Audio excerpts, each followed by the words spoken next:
minutos. Amén. Vamos al libro de Segunda de Reyes, capítulo 23, versículo 25. Segunda de Reyes, capítulo 23, versículo 25. Y vamos a leer también Segunda de Crónicas 35, 18. Dice así en el nombre de Jesús. Ni antes ni después de Josías hubo otro rey que se volviera al Señor con todo su corazón, y con toda su alma y con todas sus fuerzas, y que cumpliera toda la ley de Moisés. Segunda de Crónicas 35, 18 dice: nunca antes, desde los días del profeta Samuel, fue celebrada en Israel una Pascua como esta.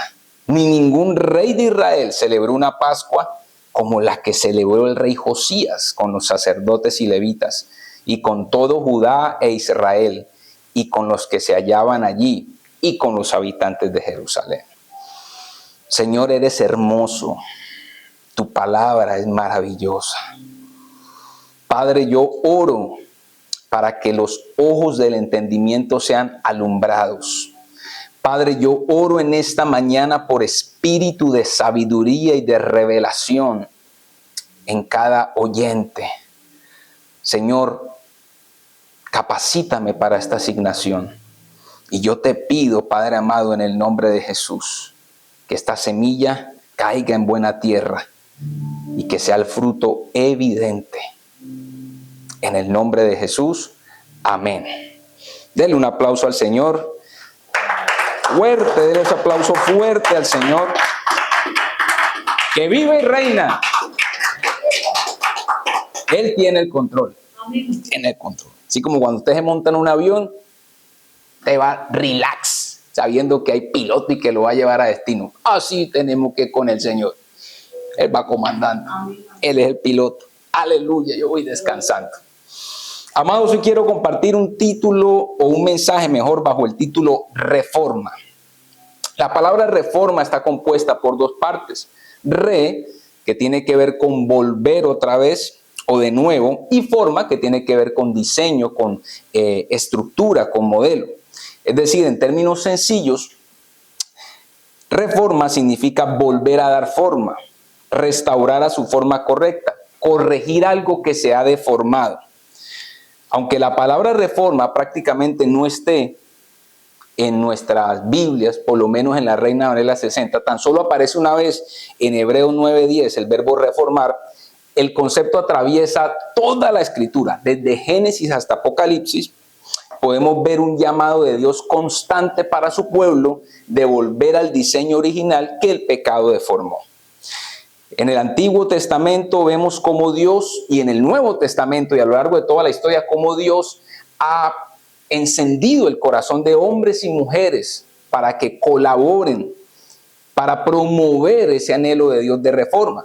En el Antiguo Testamento podemos ver hay mucho, pero podemos ver a Moisés, podemos ver a Elías, podemos ver al mismo Samuel, a Débora, podemos ver a Ezequías, a Nehemías. En el Nuevo Testamento podemos ver a Juan el Bautista, podemos ver a Pablo y por supuesto a Jesucristo, que es el reformador de los reformadores. No solamente el reformador de los reformadores, sino el modelo de toda reforma, el modelo a la que apunta toda reforma.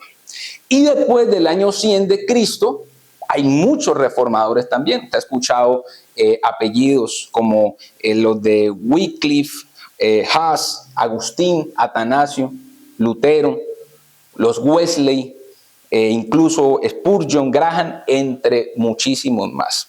Y hasta el día de hoy, ese espíritu de la reforma sigue ardiendo en el corazón de hombres y mujeres. Y actualmente, yo no sé si a usted le pasa, pero actualmente hay un celo y actualmente hay una pasión genuina en muchos hombres y mujeres de Dios. Actualmente hay una carga en la iglesia que consume por momentos de ver cómo el patrón, cómo la forma, cómo el diseño original de Dios se ha venido deformando y cómo hay una necesidad urgente de volver al diseño original.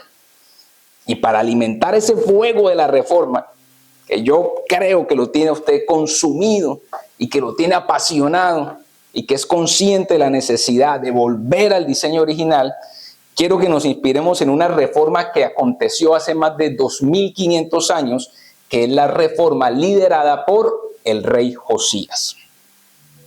Cada reforma a lo largo de la historia tiene sus principios, tiene sus fundamentos, tiene sus patrones, y precisamente la reforma de Josías los tiene tan claros y realmente tan enseñables para que podamos aplicarlo hoy en día. Entonces vamos a sacar los principios y vamos a ver cómo podemos aplicar esos principios a nuestra vida, a nuestra familia, a nuestro trabajo y a la iglesia de Jesucristo. Lo que decía el primer versículo, mire, dice, ni antes ni después de Josías, interesante, hubo otro rey que se volviera de esa manera al Señor con todo su corazón, con toda su mente y con toda su fuerza. Entonces vamos a sumergirnos en esa historia, y para eso tenemos que hacer un recorrido. Yo lo invito a que hagamos una línea histórica desde el inicio hasta Josías. Entonces vamos a correr a toda mecha, diríamos. Dios crea al hombre, el hombre peca, la tierra se llena de maldad, la tierra está corrompida. Acontece que un diluvio, pero Dios preserva a un hombre llamado Noé y a su familia. La generación de Noé crece, la descendencia crece, y resulta que Dios les dio una orden: dispérsense y pueblen toda la tierra. Pero ellos no le hicieron caso y dijeron, no, vamos a trabajar en un proyecto para nuestro nombre, vamos a quedarnos en este lugar y no necesitamos a Dios. Y ese proyecto se llamó la Torre de Babel. Entonces, frente a ese proyecto de la humanidad, Dios les confundió el lenguaje. Ahí entonces les cambió el lenguaje a todos, hubo confusión, y entonces ahí sí se dispersaron. Luego de 200 años de una tierra ya dispersa, llamada Ur de los Caldeos, Dios llama a un hombre que se llama Abraham. Y Abraham le dice, te voy a dar descendencia, tierra y bendición. A través del hijo de Abraham, que es Isaac, el pacto se cumple. Y de Isaac viene Jacob, que de Jacob provienen las 12 tribus de Israel. Y de Jacob viene José, usted lo ha escuchado. José es vendido por sus hermanos, es llevado como esclavo, José es calumniado por la mujer de Potifar, José es olvidado en la cárcel, pero Dios establece a José como el segundo al mando de Egipto. Entra una hambruna terrible en la tierra y resulta que en Egipto están los recursos, e Israel, el pueblo de Dios, tiene que ir hasta Egipto y es sustentado gracias a la gestión de José, que está ahí al comando. Pero ¿qué pasa? Que José se muere y entonces llega un rey, o llega mejor un faraón que no conoce a Dios, y empiezan a oprimir al pueblo de Dios por cientos de años. Y ahí Dios llama ¿a quién? A Moisés. Llega el libertador Moisés, saca al pueblo de la opresión de Faraón y se van por el desierto a vagar como 40 años entre obediencia, entre desobediencia, y en ese proceso Dios le da ¿qué? La ley a Moisés, le da el diseño del tabernáculo, para posteriormente Moisés se muere y entra en el liderazgo Josué. Bajo el liderazgo de Josué, Israel conquista Canaán y ahí reparten las tierras a las 12 tribus. Esto es muy importante. ¿Por qué? Porque resulta que ya entregadas las tierras, el mismo pueblo de Israel entra en un ciclo de pecado, de opresión, de clamor por la opresión y de liberación.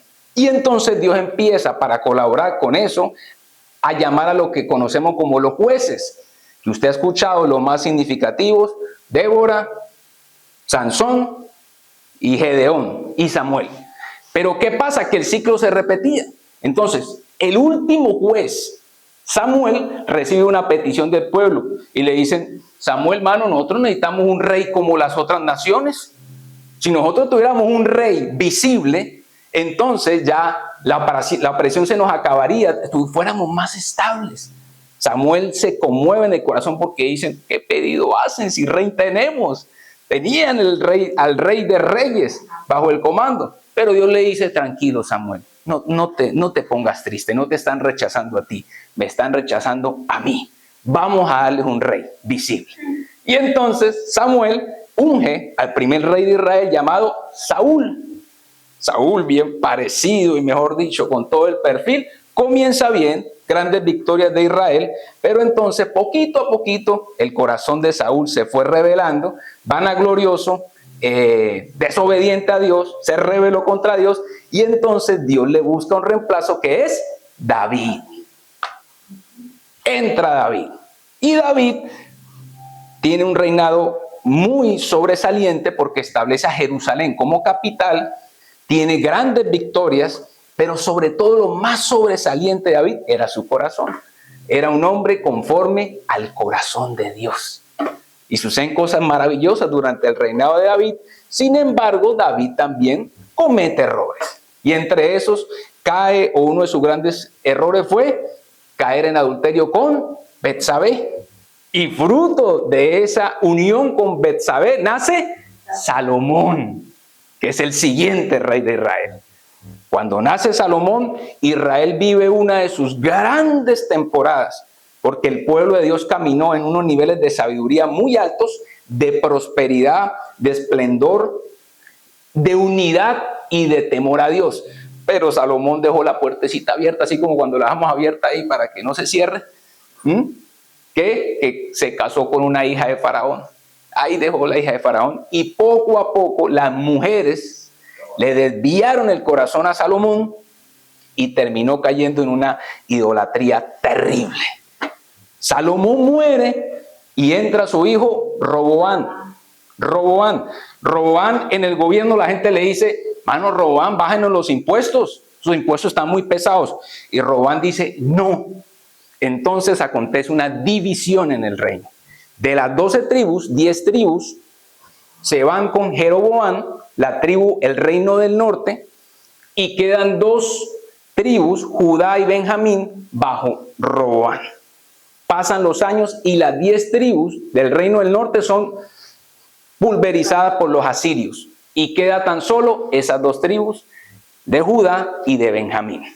Y entonces ahí empiezan a reinar varios y llegamos al abuelo de Josías. Todo esto era muy importante para entrar con cimiento a la línea histórica de la situación que estaba pasando en Israel. Amén. Entonces mire el rey, el abuelo de Josías. Esto es muy importante para entender la reforma de Josías. Segunda de Crónicas 33 del 1 al 2. Se llamaba Manasés.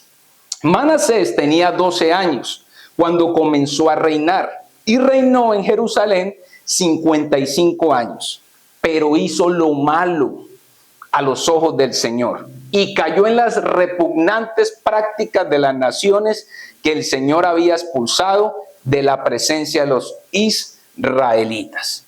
Les resumo las bellezas que hizo Manasés. Manasés empezó a construir altares en los lugares altos, donde todas las naciones que no tenían temor de Dios adoraban a sus dioses falsos. Manasés reconstruyó eso. Manasés levantó altares a Baal.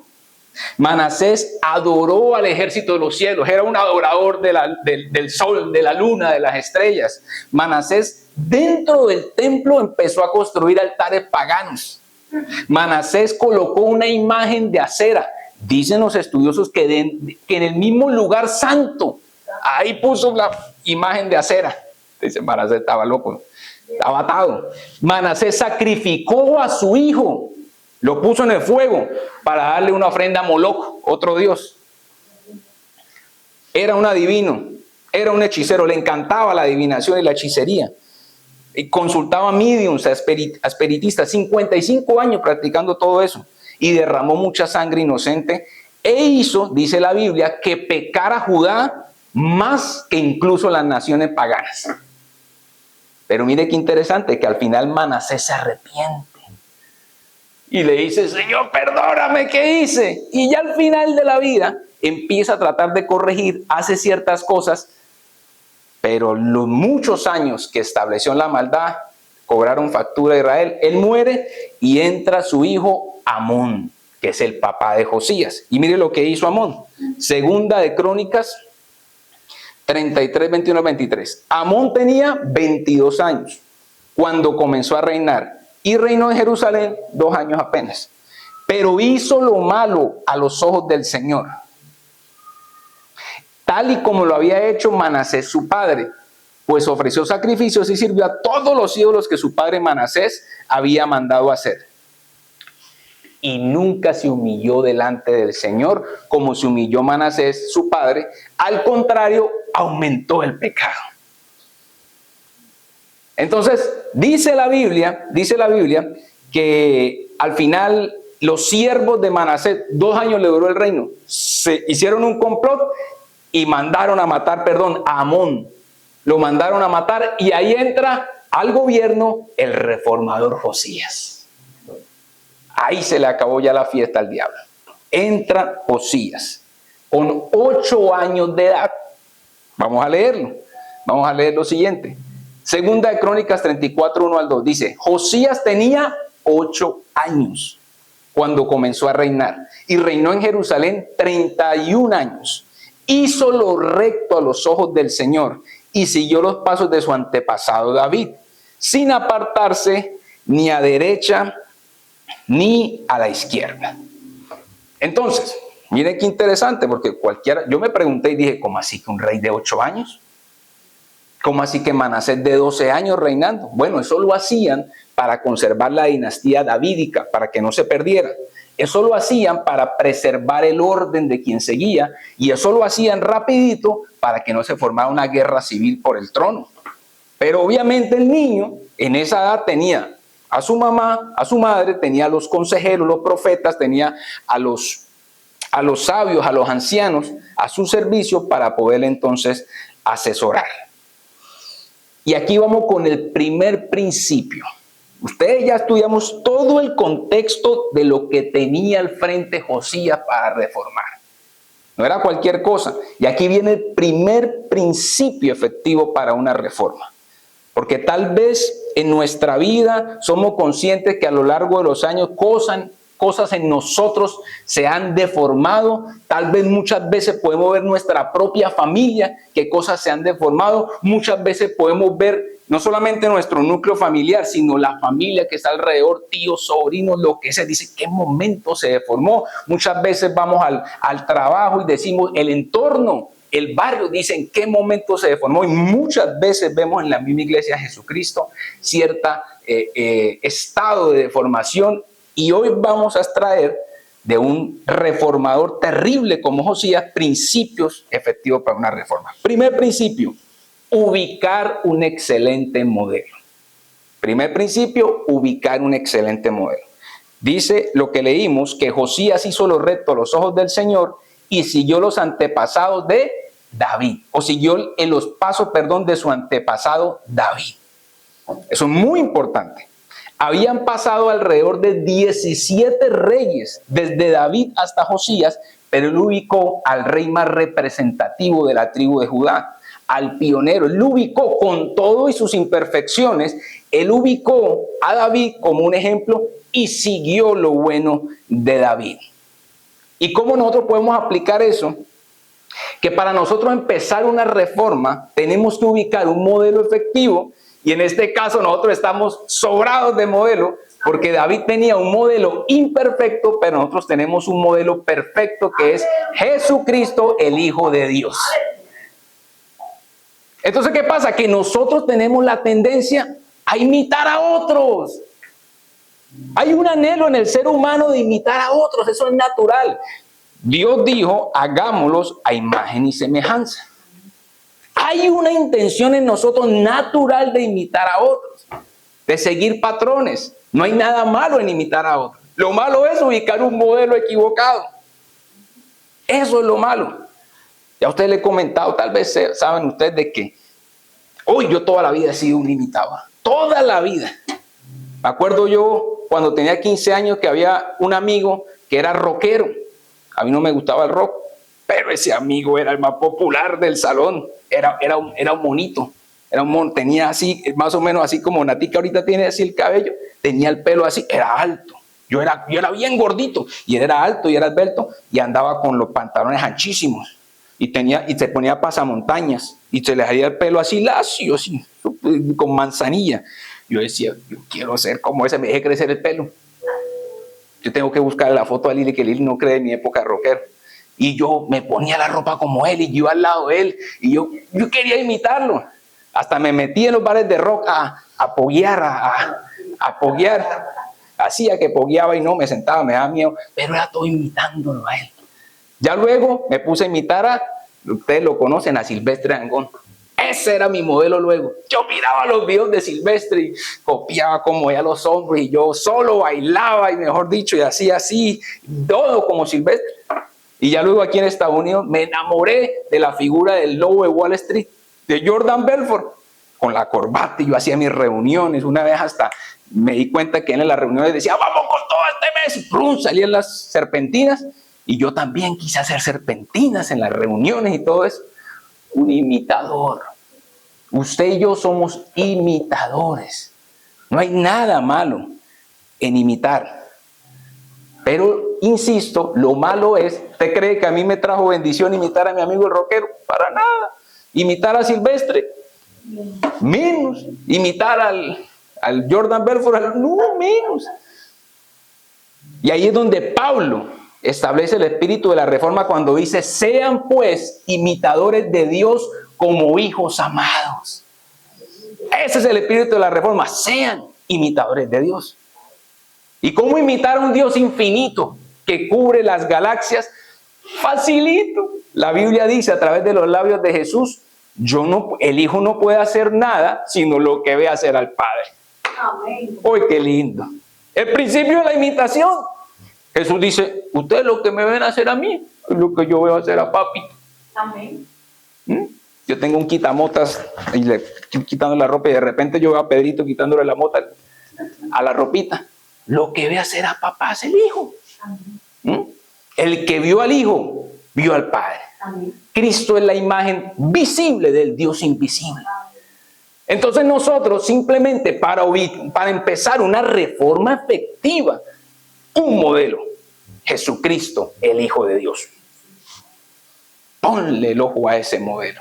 Mira los evangelios, mira videos, contémplalo. Y entonces vamos a empezar una reforma efectiva. Segundo principio. Yo voy a acabar rápido. Segundo principio para una reforma efectiva. La búsqueda intencional de Dios. Dios lo ha llamado como un reformador a usted.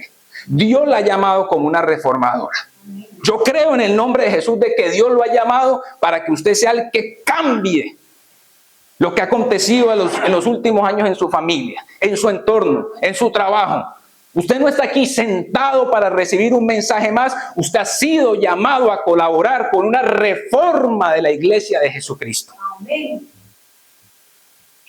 Segundo principio, búsqueda intencional de Dios. Segunda de Crónicas 34:3. Estamos analizando lo que hizo Josías.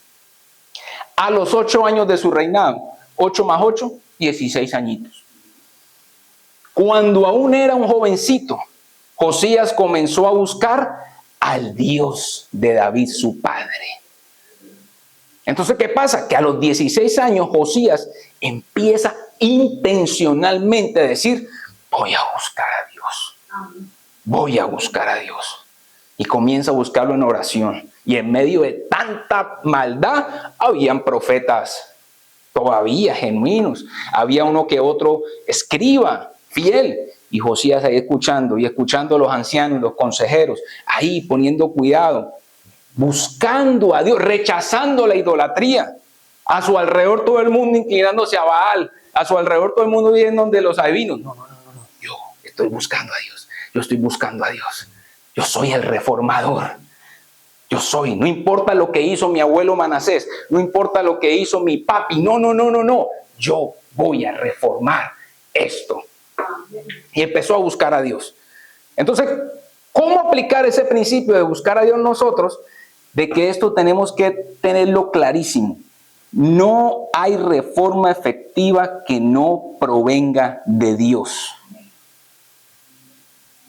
La rectificación verdadera y genuina de un hombre y de una mujer que habitan la tierra, el único origen es Dios que lo puede hacer.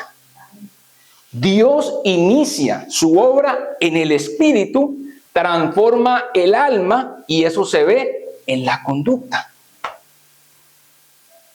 Voy a repetir eso. Dios es el originador de una reforma, pero no hay otro lugar del hombre y de la mujer donde él pueda operar que no sea su espíritu.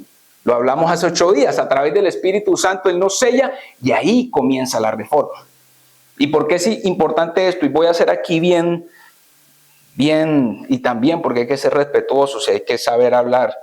Pero quisiera hablar un poco sobre el tema de la psicología y el evangelio. Aquí hay que hablarlo con respeto y trazar una línea bien delgadita.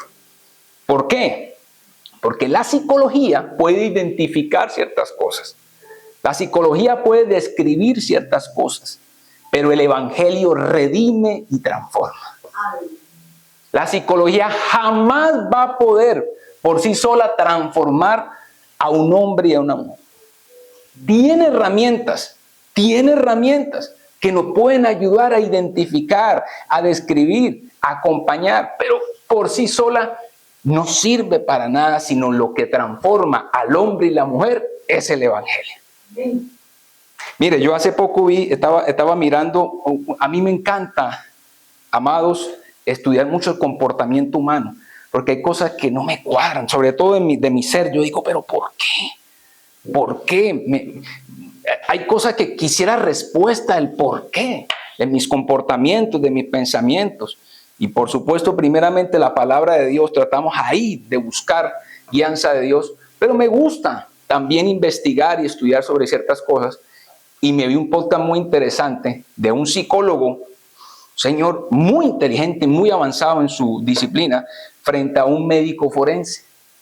Y el médico forense literalmente lo que se convirtió en una entrevista, lo que era una entrevista se convirtió en una terapia. Porque el médico forense le dijo, maestro, doctor, discúlpeme, pero es que tengo un dolor por años. Estoy con un trauma que no me lo puedo quitar. Un día me llevaron una niña de 2 años, prácticamente degollada, prácticamente apuñalada en su cabecita, que me tocó a mí agarrarla y pasarla a otro lugar. Y esa imagen no se ha ido y ese trauma no se me ha ido.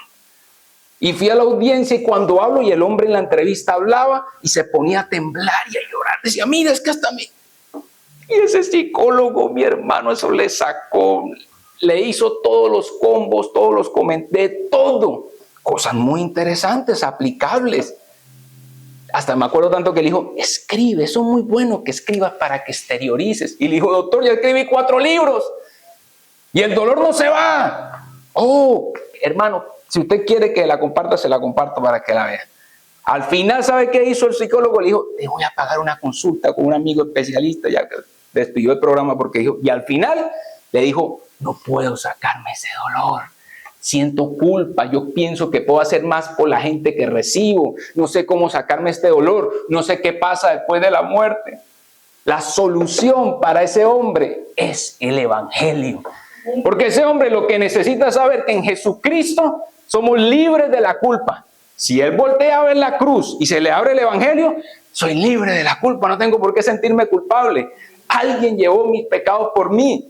Porque si él ve al evangelio, sabe que el Espíritu Santo está trabajando en cada uno de nosotros progresivamente y que el Espíritu Santo es el único que lo puede sanar y quitarle ese dolor. Y si tiene preguntas sobre la muerte, en Cristo sabemos de que tenemos esperanza de gloria y que tenemos vida eterna. Ahí está la solución para ese doctor, el evangelio. Entonces, ¿por qué les digo todo esto? Porque no hay otro medio para una reforma en nuestras vidas si la fuente no es Dios. Entonces, por eso hay que buscar intencionalmente a Dios, intencionalmente. Entonces, ¿qué tiene que hacer uno? Yo no te quejes, yo no me voy a quejar. Trato, Dios mío, Dios me ayude, de no quejarme de mi esposa por sus errores. Yo no me voy a quejar del ambiente que me rodea. Yo no me voy a quejar del entorno, yo no me voy a quejar del gobierno, yo no me voy a quejar de la iglesia. Yo voy a comenzar la reforma por mí mismo, buscando intencionalmente a Dios. Primer principio, ubica un modelo preciso. No tienes que buscarlo. No tienes que buscarlo más. Jesucristo es tu modelo. Amén. Segundo principio, buscar a Dios intencionalmente. Tercer principio, despedaza la idolatría de tu vida. Esto está poderoso. Segunda de Crónicas 34, del 3 al 4. A los 8 años de su reinado, cuando aún era jovencito, Josías comenzó a buscar a Dios de su padre. Aquí está el punto. A los 12 años. Entonces a los 16 empezó a buscar a Dios. Y a los 12 años de reinado, ¿cuántos años tenía? Tenía 20 años. 20 años, sí. 12 años después de 12 años. No, a los 12 años del reinado.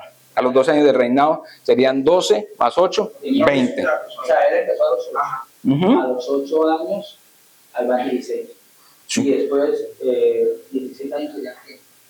16 más 4. Sí, no, pero la traducción dice que a los 12 años de su reinado. Sí, no a los 12 años de lo que acaba de pasar, sino a los 12 años de su reinado. A los 20 años, sí, a los 20 años. Comenzó a limpiar a Judá y a Jerusalén, quitando los lugares altos y las imágenes de acera, y las esculturas e imágenes fundidas.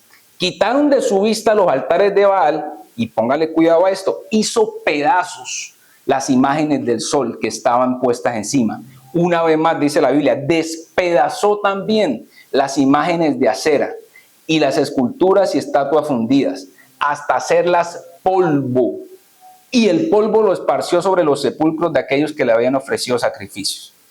Entonces, ¿qué pasa? A mí me llama la atención lo que dice ahí. Despedazó, pulverizó, hizo trizas los ídolos.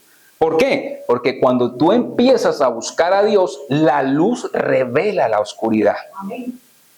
Y no solamente la luz revela la oscuridad, sino la luz produce un anhelo y un deseo de despreciar, de despedazar esa idolatría. Entonces, esa fue, más adelante vamos a ver que Josías hizo 2 limpiezas. Esa fue la primera limpieza. Él limpió lo más evidente y lo más visible ante sus ojos. Él no cometió el error de Salomón, como les dije. Salomón le costó eso. Andarse casando con la hija de Faraón. No, él inmediatamente identificó y dijo, eso es abominable, eso es detestable. Es que no voy a levantar la reforma con ellos. No la puedo levantar. No, es que no, aquí sí, en este ladito sí, aquí no, aquí quito esto, aquí se pueden quedar. No, Josías dijo, tengo que pulverizar y despedazar esa idolatría. Entonces, ¿qué pasa con nosotros? ¿Cuál es la aplicación de eso? Que usted y yo, eso es una reflexión que usted y yo nos tenemos que hacer.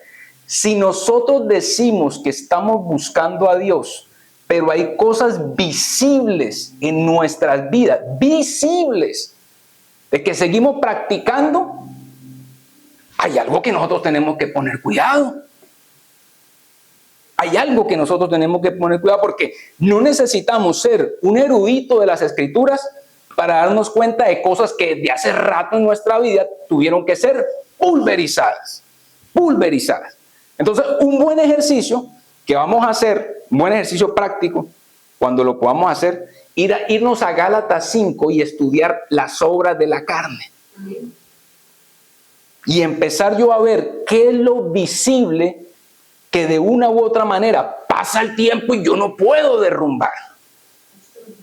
¿Qué está obstruyendo? ¿Qué tengo que desmenuzar? O sea, que ya es hora definitivamente que no puedo seguirle rindiendo pleitesía a ese ídolo.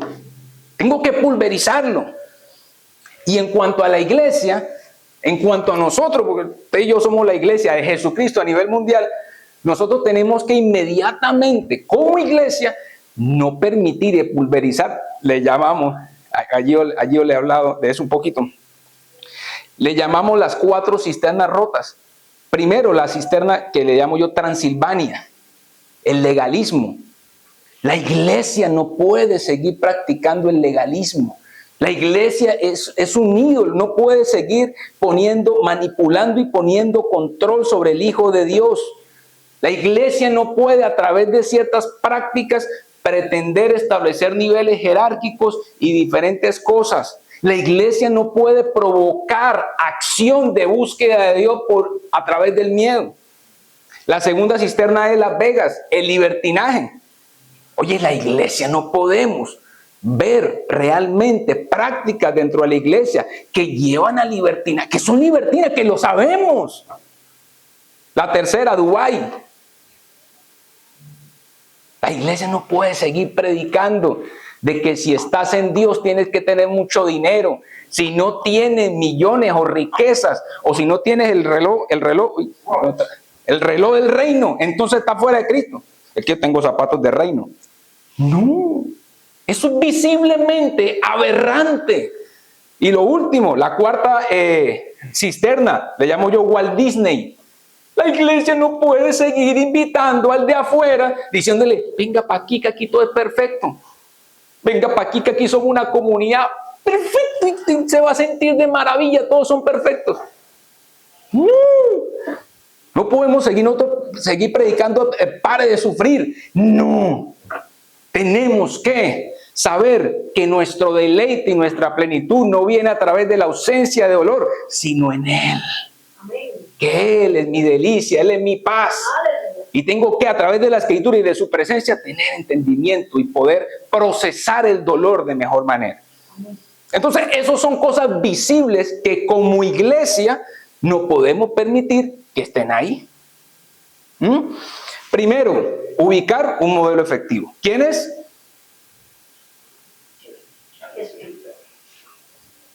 El presidente cualquiera, no.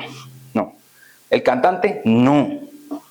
Mi papá, por más de que yo lo quiera, no.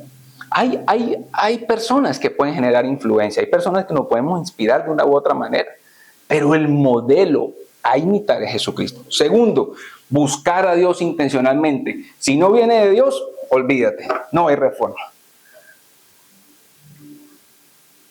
Tercero,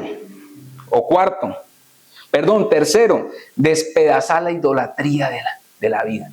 No voy a negociar más con eso, lo voy a hacer polvo y lo voy a despedazar. Ahora, cuarto principio, un encuentro contundente con el libro de Dios. Amén. Mire esto tan poderoso. A los 26 años, luego de 6 años, a los 20 años pulverizó. A los 20 años pulverizó absolutamente todo. Pasaron 6 años y entonces él empieza un plan, Josías, de reconstruir y de reparar el templo. Empieza a organizar todo y listo. Vamos a reparar esto, vamos a reconstruir esto. Ya luego, porque es que no puede haber reparación y no puede haber restauración genuina sin primero yo no pulverizo los ídolos. No va a haber manera. Va a ser muy difícil. Y también es interesante que pasaron 6 años y ahí hay un principio, que ciertos ídolos van a levantarse, ciertos Goliat, por decirlo así, que nos va a tomar tiempo derrumbarlos. El asunto es, y sigo ahí en el cuarto punto, tercero, no me acuerdo, pero el asunto es que yo diga, ay no, es que la Pati, mi amante, ay, Dios sabe que yo como he luchado por dejar a Pati, ya tenemos siendo amantes 25 años. No puedo dejar. Ey, hermano, ¿cómo así? Que 25 años ¿Cómo así que 25 años? No. Está bien que hay cosas que toman tiempo, pero tampoco hay que ser sinvergüenza con ciertas cosas. Entonces, no, es verdad. Yo en algún momento andaba murió con la Pati, pero pulvericé el adulterio en mi vida. Fuera, eso ya quedó pulverizado. Pero mire lo que pasa. Entonces él empieza a construir el templo. Y buscando o reconstruyendo el templo pasa lo siguiente. Segunda de Crónicas 34, del 8 al 11. El sumo sacerdote, estaban ya arreglando todo. Hilcías dijo al escriba Safán, eran del equipo de Josías, he hallado en el templo del Señor el libro de la ley. Y no solo le di el libro a Safán, sino que se lo leyó. Y cuando el escriba Safán se presentó ante el rey, le dijo, tus siervos han recogido el dinero que había en el templo y se lo han entregado a los demás que hacen las obras y tienen a su cargo los arreglos del templo del Señor. Además, el escriba Safán le informó al rey: el sacerdote Hilcías, rey, me ha dado un libro. Enseguida Safán se lo leyó al rey. Y en cuanto el rey escuchó las palabras del libro de la ley, rasgó sus vestiduras. Entonces, qué interesante que encontraron las palabras de Dios en el libro de la ley. Yo digo, una de dos: o estos sinvergüenzas lo escondieron a propósito, o dos, estaba tan descarriado, por decirlo así, tan lleno de maldad, Judá, que literalmente se le olvidó y está por allá guardado. Pero Josías tuvo un encuentro con el libro, con las palabras de Dios que estaban en el libro de la ley. Él, de una u otra manera, él conocía ciertas cosas de la palabra a través de los sacerdotes, de los escribas, de la mamá. Él tenía, acuérdense que ellos como nosotros, ¿no?, pegaban la palabra en las paredes, él tenía los versículos y todo, la instrucción básica. Pero él no había tenido un encuentro profundo con el libro de Dios. Y él dice que en el momento en que le leyeron, se rasgó las vestiduras. Y eso significa varias cosas, pero entre una cosa, un quebrantamiento de corazón profundo. Y entonces la Biblia dice ahí, ya no me va a pasar un poquito, pues ya no le voy a quitar tampoco más tiempo. Eso está en 2 de Crónicas 34:3 y en 2 de Reyes del 4 al 20, del capítulo 23. Ahí está el detalle de la segunda limpieza que hizo Josías. Ahí está el detalle. Él hizo una segunda limpieza que vino después de un encuentro contundente con el libro de la ley. Entonces, ¿qué pasa? Usted y yo podemos tener conocimiento de la palabra de una u otra manera. Si usted creció en un ambiente cristiano, amén, algo se le quedó de la escuelita, de los papás, del entorno. Si no creció en un ambiente cristiano, algo usted ya tiene que saber de la palabra. Si ha estado de una u otra manera en la iglesia de Jesucristo haciendo parte, ¿verdad? Pero ¿qué pasa? Que para que acontezca una limpieza y una reforma aún más profunda, tenemos que tener un encuentro contundente con el libro de Dios. Contundente. ¿Por qué? Porque hay cosas, mira, y es válido.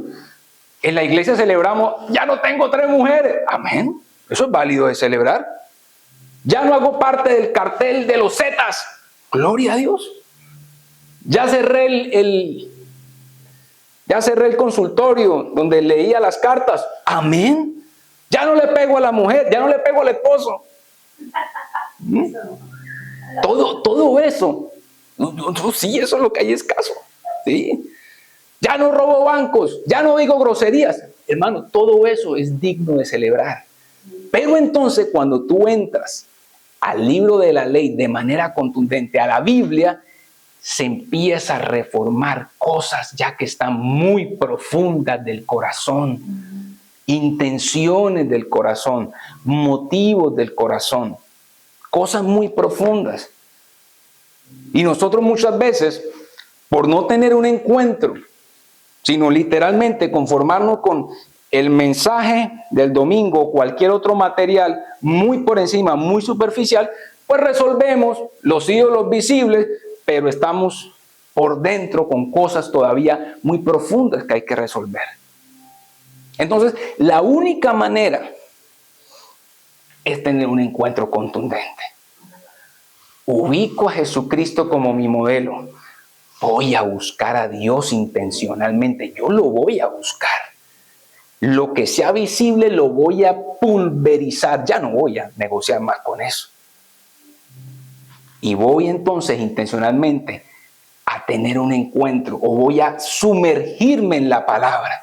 Y cuando nos sumergimos en la palabra, empieza uno, Dios mío, yo cómo me he sorprendido de cosas que ni idea en mi interior.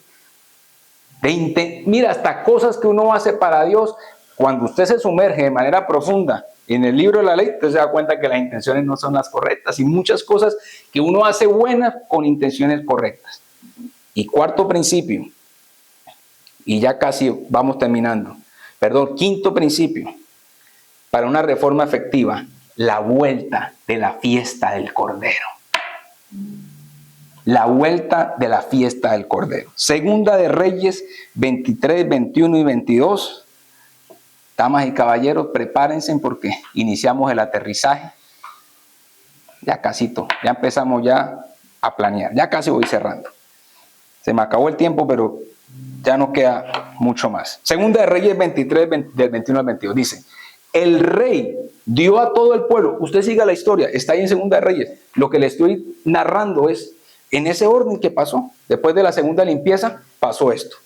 El rey dio a todo el pueblo la siguiente orden: celebren la Pascua del Señor su Dios, tal y como está escrito en el libro de ese pacto. La Pascua no se había celebrado desde los días en que los jueces gobernaban Israel, ni tampoco en los días de los reyes de Israel y de Judá. ¡Qué interesante! La Pascua era la celebración más importante de Israel porque ahí conmemoraban la liberación de Egipto. Conmemoraban ese acto que aconteció en el cual sacrificaban un cordero perfecto y en ese momento, en Éxodo 12 creo que es, le pusieron sangre a las puertas. Ellos conmemoraban eso, era la celebración más importante. Entonces ellos lo celebraban haciendo un sacrificio de un cordero sin defecto. Pero ¿qué pasa? Que increíblemente lo más importante que había que celebrar empezó a perder fuerza. Empezó a perder el pueblo de Israel, a dejarle dar importancia a eso, a dejar de ser fiel con lo más importante. Pero Josías, o Dios mejor, levantó un reformador que celebró como se merece, con fidelidad, con exaltación y con la pasión de vida, volver a celebrar la Pascua, volver a celebrar la fiesta del Cordero. Nunca antes, dice la Biblia, desde los días del profeta Samuel, que pasó mucho tiempo, fue celebrada en Israel una Pascua como esta. Ningún rey de Israel celebró una Pascua como la que celebró el rey Josías. Ningún rey de Israel, como esa Pascua no hubo. ¿Y qué nos compete a nosotros hoy en día? Que la Pascua definitivamente era una tipología que apuntaba a la obra de Cristo. Es por eso que Juan el Bautista, cuando lo vio, dijo: ahí está el Cordero que quita el pecado del mundo. El Cordero de Dios que quita el pecado del mundo. El apóstol Pablo dijo: Cristo, nuestra Pascua, fue sacrificado por nosotros. Entonces, ¿qué pasa? Que nosotros como hijos de Dios y como iglesia tenemos que volver a la fiesta del Cordero. Tenemos que volver donde Jesucristo no es el centro, no, Jesucristo es el todo. El evangelio tiene que apasionarnos, no solamente ahorita en 3-4 minuticos vamos a tomar la Santa Cena, a celebrar, a conmemorar, a recordar la obra del Señor. Pero eso es una celebración que estamos haciendo aquí en familia. Pero más que eso, tenemos que tener un estilo de vida cristocéntrico. Nos levantamos pensando en la cruz. Pasa el día y pensamos en la cruz. Mire, yo le invito, a mí me ha servido un montonón. Yo le invito, le voy a hacer una recomendación personal. Yo compré esta manillita que dice tetelestai, que es la palabra griega consumado es. Y hay veces que a mí me entra una preocupación, que algunas veces, no tanto en la noche yo caigo pero fundido. Adela sufre porque vemos una película en un mes, pero en los días me quiero dar un sueñito y algunas veces me entra una preocupación que yo no puedo dormir en el momento. Y como lo hablamos hace como 15 días, algunas veces agarro a mi tío y termino peor. Acuérdense que esto ya no, estamos manejándolo. Pero ¿qué hago algunas veces? Pongo una alabanza y me miro y digo: consumado es, está todo terminado. Él ya pagó el precio. Soy amado, soy aceptado. Él está aquí conmigo. Soy su hijo amado y Él tiene complacencia en mí. Estoy reconciliado con Él. Oh, y pienso luego, tetelestai también tiene que ver con la santificación. Él está trabajando en mí. Oh, me acuerdo hace 4 años cómo Dios ha trabajado. Todo va de gloria en gloria, de aumento en aumento, en la senda de los justos. Y solamente también digo, tetelestai, consumado es. Pienso en la glorificación. Vida eterna de plenitud, no llanto, no lloro, no preocupación. Esta mentecita que como me preocupo por lo que no hice, por lo que sí hice, que no tenía que haber hecho, me preocupo por lo que va a pasar, me preocupo por los problemas ahorita. No, consumado es. Eso literalmente es vivir con el Cordero en la mente, y eso literalmente es darle la exaltación a lo que hizo Cristo en la cruz. Pablo decía, no desechen la gracia de Dios, porque si no, por demás murió Cristo. Entonces nosotros tenemos que volver a la fiesta del Cordero. La iglesia tenía otro pasito, pero no vamos a cerrar ya casito. Luego es un estudio que vamos a hacer, la pérdida de la centralidad de Cristo en la iglesia. Ya los líderes de la iglesia tomaron el lugar de Cristo. Nos parecemos a los discípulos de Juan. ¿Usted se acuerda cuando estaban los discípulos de Juan el Bautista? Juan, el que usted bautizó está bautizando a más personas. Hermano, Juancho, usted es el duro. No, yo soy amigo del esposo. Mi propósito es que la esposa esté con el esposo. Mi gozo está cumplido. Es necesario que yo mengüe para que él crezca. Pero nosotros actualmente es necesario que yo crezca y que él mengüe. El Cordero para un lado. Y entonces empezamos literalmente como los corintios. Yo soy de Pedro, yo soy de Apolos, yo soy de Pablo. Y Cristo, se perdió la centralidad de Cristo en la iglesia. Pero yo creo en el nombre de Jesús que el fuego de la reforma, que el fuego de volver al diseño original nos va a empapar. Porque yo creo en el nombre de Jesús que tú has sido llamado a ser una reformadora. Una reformadora. Tú un reformador. Tú eres el llamado en el nombre de Jesús a comenzar una reforma en tu casa. Amén. A cambiar la historia de tu familia. Llegó un reformador. Todo cambió en el momento. En los Fuentes, todo cambió.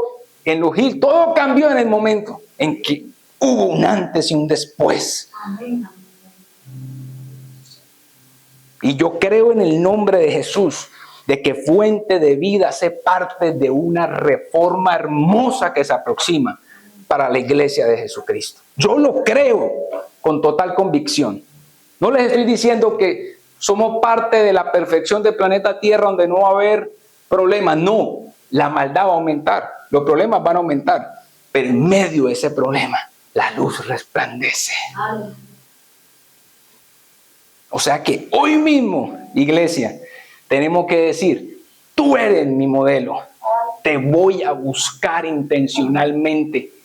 Se le acabó la fiesta a ese ídolo, ya lo voy a pulverizar, ya no más. Voy a tener un encuentro contundente de la ley para seguirme purificando aún más profundo. Y el Cordero va a ser el que me quita la preocupación, el Cordero va a ser el que me apasiona, el Cordero va a ser realmente el centro de mi vida, mi Salvador, mi Jesucristo, mi precioso Rey. Él es mi vida. Y voy a vivir de celebración en celebración cada día, recordándolo. Así que vamos en este momento a tomar la Santa Cena con intención, mientras cantan esa canción tan hermosa de gracias, pensando, tome usted el pan, tome usted el vino, pensando con intención, Señor, me salvaste. Señor, creo en lo que hiciste en la cruz por mí. Señor, te necesito. Señor, soy aceptado. Tomas el pan, tomas el vino y dices, gracias porque no necesito que mendigar aceptación. Gracias porque me aceptas. Gracias porque me amas. Gracias por tu presencia. Tú no te fuiste de mí, no, tú estás en mí. Estamos en perfecta comunión. Estoy reconciliado contigo. Dile gracias porque estás trabajando en mí. No te des tan duro. Sé que hay cosas que cambiar, pero también haz memoria. Ya no eres la misma, ya no eres el mismo. Dale gracias, porque el que comenzó la buena obra la va perfeccionando. Dile gracias, Señor, estás trabajando en mí y vas a seguir trabajando en mí. Y toma el pan y el vino diciendo gracias, porque voy a tener vida eterna. Gracias porque el lloro, el lamento, las preocupaciones, la falta de paz, mis inseguridades, todo, eso ya no va a existir. Eso ya no va a existir. Gracias porque me diste vida eterna. Ya tienes vida eterna en Cristo. No tienes que andar ahorita, ¿será que? No, si tú eres hija de Dios, si tú eres hijo de Dios, puedes tener la certeza de que te espera el día sin llanto, sin lamento. Piensa en el Cordero y toma ahora el pan y toma el vino, orando y con entendimiento.